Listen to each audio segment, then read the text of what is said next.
इय्याका नअबुदु व इय्याका नस्तईन। तमाम मुअज़्ज़िज़ ख़वातीन व हज़रात, अस्सलाम वालेकुम। मैं आप सबको खुशामदीद कहता हूँ और आपका शुक्रिया अदा करता हूँ कि आज यहाँ पर आप आए। और आज आपके साथ जो कुछ बातचीत करनी है वो दो हवालों से है। एक तो अभी आपको हमारी वो ईयरली परफॉर्मेंस बुक जो है हमारी गवर्नमेंट की वो प्रेजेंट हो जाएगी और उस पर मैं थोड़ी बात कर लूँगा। और साथ में जो मुल्क के इस वक्त हालात हैं दहशतगर्दी के हवाले से, अमन अमान के हवाले से और हमारे लीडर इमरान खान के और हमारी पार्टी के हवाले से जो इस वक्त हालात हैं उस पर थोड़ी रोशनी डालूँगा। जहाँ तक बात है हमारी गवर्नमेंट की, पख्तूनख्वा में जब हमने इस दफ़ा ये गवर्नमेंट को टेक ओवर किया तो वहाँ पर जो हालात हैं वो इस तरह के हमें मिले विरासत में कि हमारा तकरीबन सूबे के जो मुआशी हालात थे वो ये थे कि 15 दिन की तनख्वाह तक नहीं थी। और इसके अलावा लॉ एंड ऑर्डर के मसाइल भी जो थे वो भी इतने कशीदा हो चुके थे कि मुल्क में हमारे और जिस तरह हालात हैं उनमें दो सूबे हमारे बलूचिस्तान और पख्तूनख्वा में, पख्तूनख्वा के जो हालात थे वो निहायत ही वर्स्ट हो चुके थे क्योंकि गुड तालिबान और इनकी वजह से अवाम में और इवन हमारी फोर्सेस में, पुलिस में और फौज के दरमियान में एक बहुत बड़ा गैप आ गया था। तो एक मिसट्रस्ट जो है बहुत ज़्यादा हमें विरासत में मिला। गवर्नमेंट की परफॉर्मेंस से पहले बात करता हूँ।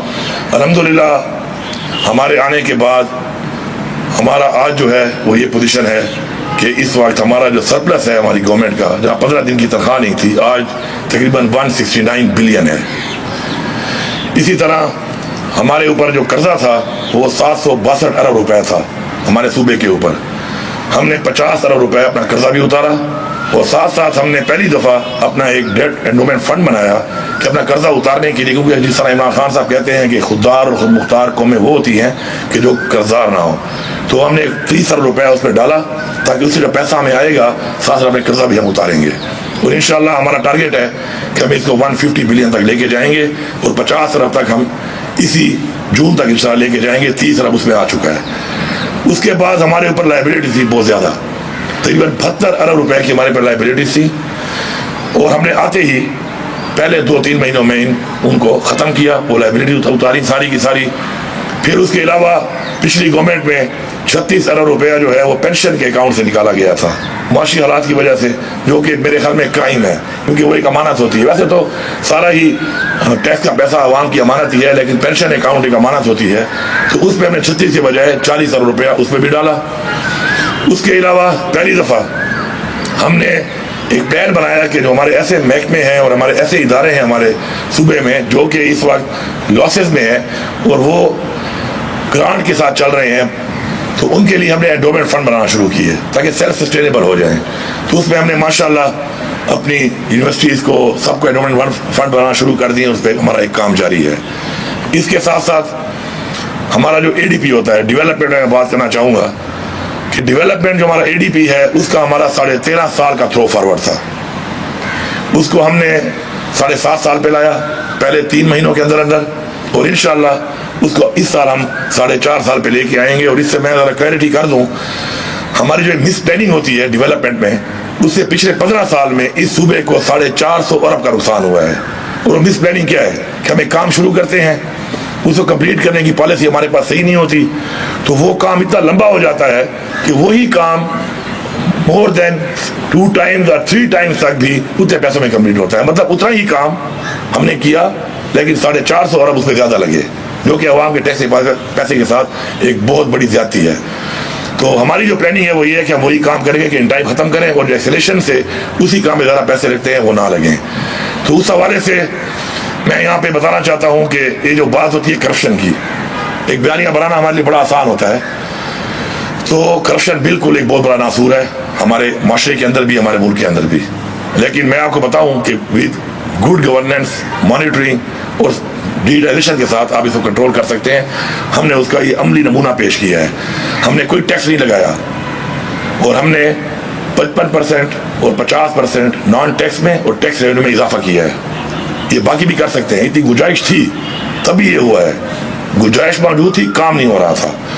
इसी तरह करप्शन जो है वो सिस्टम के अंदर मौजूद है। और अब जो मैंने आपको हिसाब बताया है कि अब अपनी डेवलपमेंट को जो हमारी ADP के पैसे थे उससे हम 30 अरब रुपया ज्यादा दे रहे हैं। तो ये पैसे पहले जो मैंने आपको हिसाब दिया है कुछ पैसों का जो हमने इकट्ठा किया है, ये पैसा सिस्टम में मौजूद था। ये तकरीबन 200 अरब से ज़्यादा पैसा है। ये कहाँ जा रहा था? ये किसी और की जेबों में जा रहा था। हमने सिर्फ मॉनिटरिंग की है, ट्रांसपेरेंसी लाए हैं, बहुत सिस्टम को डिजिटाइज किया है, मजीद भी अभी कर रहे हैं, मजीद भी गुंजाइश है, इंशाल्लाह उस पर काम हो रहा है और उससे ये पैसा खजाने पे आया है। तो विद गुड गवर्नेंस आप ये काम कर सकते हैं। और मैं ये कहूँगा कि जो बैठे हुए तनकीद करते हैं हमारे ऊपर कि करप्शन हो रही है पख्तूनख्वा में, तो मैं सिर्फ इतना कहूँगा कि ऐसी करप्शन आप भी करें। ये बड़ी पॉजिटिव करप्शन है, आपको करनी चाहिए। मरीम नवाज साहिबा, आप 146 बिलियन खसारे में हैं अपने टारगेट से, मैं 169 अरब रुपए सरप्लस हूँ अपने टारगेट से, तो मैं तो बड़ी करप्शन कर रहा हूँ। फिर आप क्या कर रही हैं? मुझे आप ये बताएं कि जब इस रिजल्ट के बाद यहाँ करप्शन है तो वहाँ क्या हो रहा है, उसका तो मेरे ख्याल में डिक्शनरी में कोई नाम भी नहीं होगा। मैं 55% और 50% टैक्स को एनहांस करता हूँ, आप 10-12% पे घूम रही हैं और मैं करप्शन भी कर रहा हूँ, तो फिर आप क्या कर रही हैं जरा ये बता दें। मैंने सिस्टम के अंदर से 200 अरब से ज़्यादा पैसा रेज किया, जनरेट किया, और आप 146 अरब रुपए खसारे में हैं। करप्शन यहाँ पे हो रही है, तो वहाँ पे क्या हो रहा है, जरा रोशनी डालें इसके ऊपर। और हमें इस्लाह करनी चाहिए अपनी, और तनकीद के बजाय सीखना भी चाहिए और पॉजिटिव होना चाहिए। मैं समझता हूँ कि एक छोटी एग्जाम्पल देता हूँ आपको। हेल्थ कार्ड हमारा बंद हो गया था, जब दोबारा हमने शुरू किया तो हमें रेट एनहांस करने पड़े, क्योंकि हेल्थ कार्ड के अंदर तो बहुत से हॉस्पिटल ऐसे थे प्राइवेट जो हमें छोड़ गए थे, क्योंकि सारी बात है इलाज महंगा हो गया।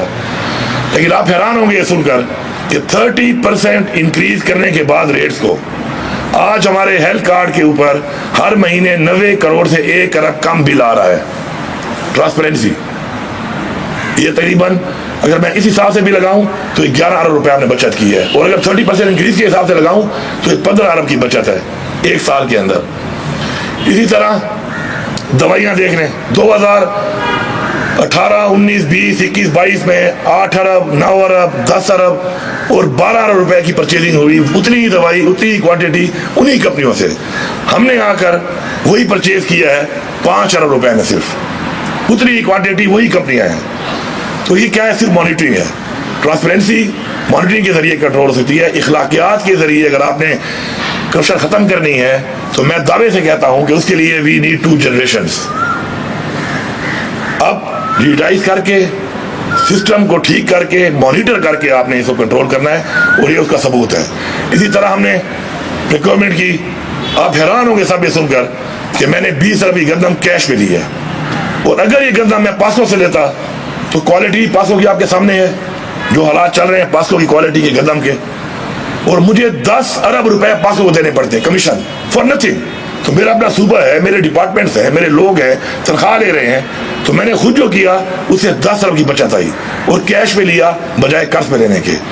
इंशाल्लाह आप देखेंगे पख्तूनख्वा में कमेंट किया है IMF ने कि हमने उनके सारे टारगेट अचीव किए हैं। ये क्या है? ये क्रेडिबिलिटी है, सूबे की है, पाकिस्तान की है।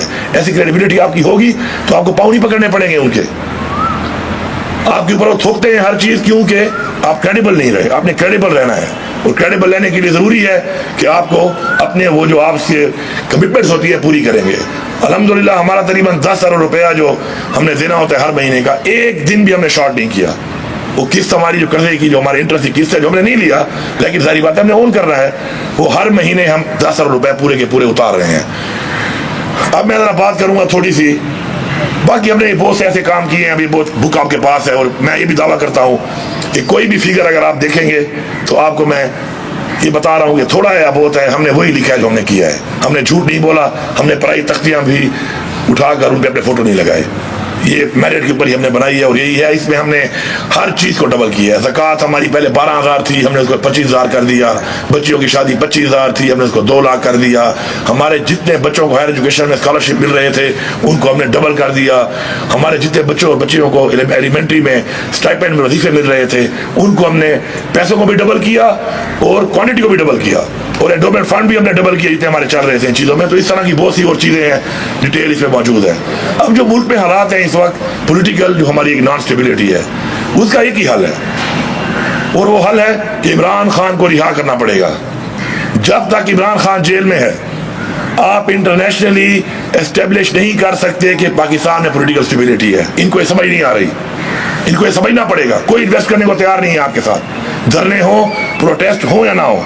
लेकिन इमरान खान के जेल में होते हुए इस वक्त दुनिया में आप एस्टेब्लिश नहीं कर सकते कि पॉलिटिकल स्टेबिलिटी है यहाँ पर। इमरान खान को रिहा किया जाए और साथ साथ जो मुल्क में अमन के हालात हैं इसके कसूरवार हमारी policies and followed by Imran Khan की हुकूमत खत्म की गई रिजीम चेंज करने के बाद, तो आप उठा लें। मैं रिकॉर्ड की बात करूंगा 2018 और जब तक इमरान खान था, आप उठाएं कितने वाकयात हुए, कितने हमले हुए, कितने खुदकुश हुए, और उसके बाद से लेकर अब तक क्या हुआ, वो रिकॉर्ड का हिस्सा है, आपके सामने आ जाएगा। इससे हमें निकलना पड़ेगा, हमें अपनी पॉलिसी को देखना पड़ेगा।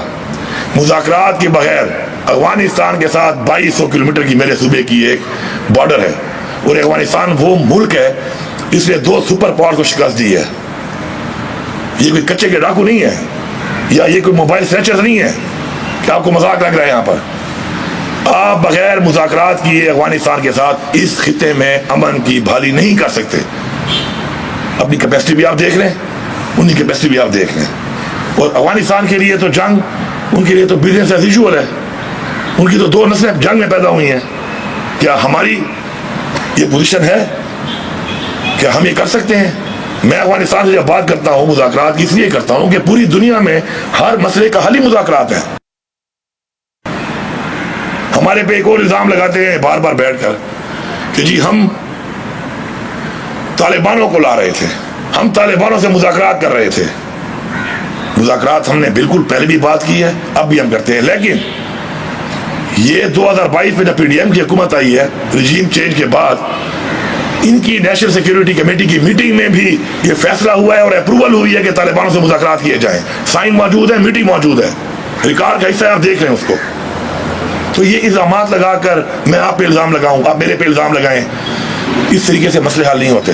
मैंने जो कुर्सी ऑन की है उसमें जो पीछे हुआ है मुझे ऑन करना पड़ेगा, मुझे अपनी पॉलिसी ठीक करनी पड़ेगी। अगर मैंने उस कुर्सी पे बैठ के गलत फैसला किया है और मुझे पता चला कि फैसला गलत था, तो मुझे उस फैसले के लिए इस्लाह करनी पड़ेगी। अपनी अना का मसला नहीं बनाना पड़ेगा। अना का मसला बनाकर हम मुल्क को एक ऐसी तरफ धकेल रहे हैं कि ना हमारी कोई डायरेक्शन है अच्छी इकानमी की तरफ, ना हमारी डायरेक्शन है अपने इस मुल्क में अमन अमान की तरफ, और न ही इस खिते में हम कोई ऐसा किरदार अदा कर पा रहे हैं। हम सब ने इसके लिए किरदार अदा करना है। मीडिया का एक बहुत बड़ा किरदार है। मैं समझता हूं कि मीडिया एक ऐसा एक ब्रिज है अवाम के दरमियान भी और हुक्मरानों के दरमियान, और इसी तरह मीडिया एक ब्रिज है इंटरनेशनल डिप्लोमेसी और अपने मुल्क की डिप्लोमेसी के दरमियान भी। तो वो हाईलाइट कर सकता है कि आप किस तरफ जा रहे हैं, उसके क्या रिजल्ट्स आ रहे हैं, अवाम क्या सोच रही है, दूसरे ममालिक आपके बारे में क्या सोच रहे हैं, और आपकी कौन सी पॉलिसीज है जिससे आपको वो रिजल्ट्स नहीं मिल रहे जो आपको मिलने चाहिए। उसके लिए हमें एक नेशनल डायलॉग की जरूरत है, और वो नेशनल डायलॉग इमरान खान के बगैर नहीं हो सकता। इमरान खान इस वक्त पाकिस्तान का वाहिद लीडर है जिसकी 4 सूबों में AJK और गिलगित बल्तिस्तान में एक भरपूर नुमाइंदगी है, पॉपुलैरिटी भी है, नुमाइंदगी भी है, फॉलोइंग भी है। उसको जेल में रखकर आप ये समझते हैं कि आप इस मुल्क में मुल्क के हालात ठीक कर लेंगे, ये नामुमकिन है।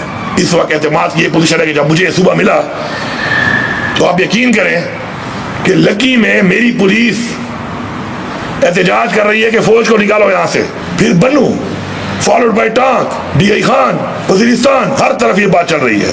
इन हालात में सुबह मिला।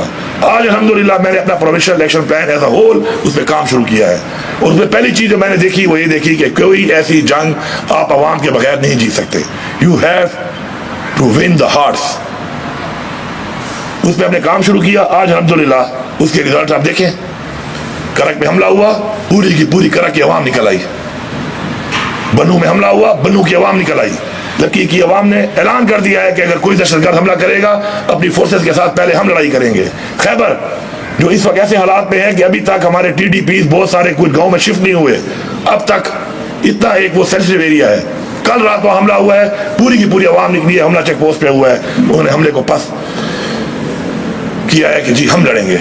ये वो मैं पॉलिसी जिनको बताता हूं और उसे अमल नहीं करते, तो मैं उसके रिजल्ट दे रहा हूं आपको। यहाँ पर ये रिजल्ट आपके सामने है, कोई मैं दावे नहीं कर रहा, ये रिजल्ट्स है। वो कहते हैं ना एक्शन नॉट वर्ड्स, वर्ड्स भी नहीं रिजल्ट्स। ये रिजल्ट्स हैं जो मैं आपको बता रहा हूं और ये आपके सामने हैं इस वक्त। तो मैं इनको इसी पॉलिसी का कह रहा हूं कि आप इस पॉलिसी पे आएं और इस पॉलिसी पे बैठें। और दूसरी बात कि जब तक हम बैठ के ये तय नहीं करेंगे कि ये जंग जीतने के लिए मेरी क्या जिम्मेदारी है, आपकी क्या जिम्मेदारी है, क्या लॉजिस्टिक चाहिए, उसके लिए आप क्या करेंगे, मैं क्या करूंगा, मैं किस चीज़ का आंसरेबल हूँ, आप किस चीज़ की आंसरेबल हैं, तब तक ये प्रेजेंटेशन और ये मीटिंग्स और ये प्लान और ये नाम दे देना, ये ऑपरेशन हमने किए, मैं क्यों ऑपरेशन के खिलाफ हूँ?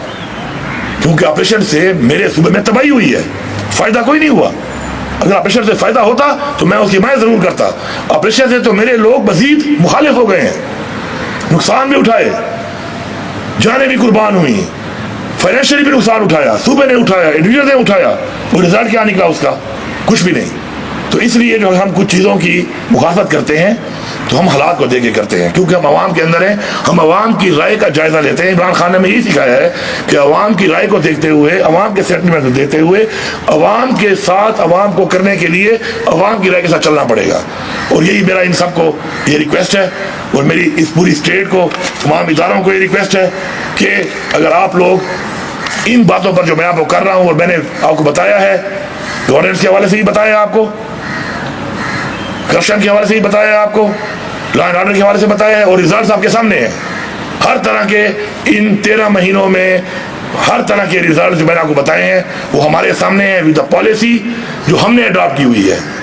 तो इस पॉलिसी को आप भी अडॉप्ट करें, बावजूद इसे कि आप हमारे साथ कोऑपरेट नहीं कर रहे, उसके बावजूद भी ये रिजल्ट्स हैं। तो अगर ये सारे मिलके कोऑपरेट करके और अनाज से निकल के इमरान खान को रिहा करके हम इस पे बैठ जाएं, तो कोई ऐसा चैलेंज नहीं है जो अपना एक ऐसा पाकिस्तानी हम लोग अचीव ना कर सके। इंशाल्लाह मेरी ये दुआ है, इफ्तार का टाइम भी होने वाला है, कि अल्लाह ताला हम सब के रोज़े और इबादतें भी कबूल करे, हमें तौफीक दे कि हमारे लोग अपनी खुशियाँ अपने बच्चों के साथ, घर वालों के साथ ईद की मना सकें, और हमें ये तौफीक दे कि अपने मुल्क के लिए हम किरदार अदा कर सकें, और हमारे अंदर से ये ज़ाती इंटरेस्ट के बजाय हमारे अंदर कौमी मफाद का जो है वो एक जज्बा अल्लाह ताला हमारे अंदर पैदा करे और उसे हमें सरशार करे, और हमें तौफीक दे कि हम उन लोगों में शामिल होकर कल याद किया जाए कि ये वो नस्ल थी जिसने पाकिस्तान के वो मसाइल हल किए थे जो मसाइल हमारे बावजूद ने देखे या हमने देखे, हमारे बच्चे उसको ना देखें। आमीन। बहुत शुक्रिया।